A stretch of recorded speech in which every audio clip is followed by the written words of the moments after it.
एवढा मोठा प्रश्न आणि एवढंसं उत्तर कसं बघू? पहा, आपण काढूया. प्रश्न काय पहा. राम व पार्थने जत्रेमध्ये प्रत्येकी समान रक्कम खर्च केली. रामने 75 रुपयाचा 4/5 भाग खर्च केला, तर पार्थने त्याच्याकडे असलेल्या रकमेच्या 2/3 भाग खर्च केला, तर त्याच्याजवळ किती रक्कम होती?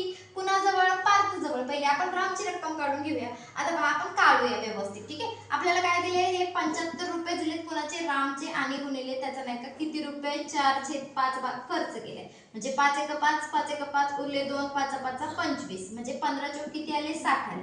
मग या आता पार्थने पण समानच खर्च केले ना राम सारखंच. म्हणजे काय येणार हे पहा, तर 2/3 भागिले 60 येणार. मग आता हे भागाकाराचं जे आहे त्याला गुणाकार करण्यासाठी आपण काय करतो? गुणाकार व्यस्त करतो. मग आता गुणिले झाले 60. आता बे एक बे आणि बे त्रिक 6 आणि हे 0 म्हणजे 30 झाले. 30 त्रिक किती आले? तर 90 रुपये. म्हणजे कुठे दिसतंय तुम्हाला? ऑप्शन नंबर 2 हे तुमचा आन्सर.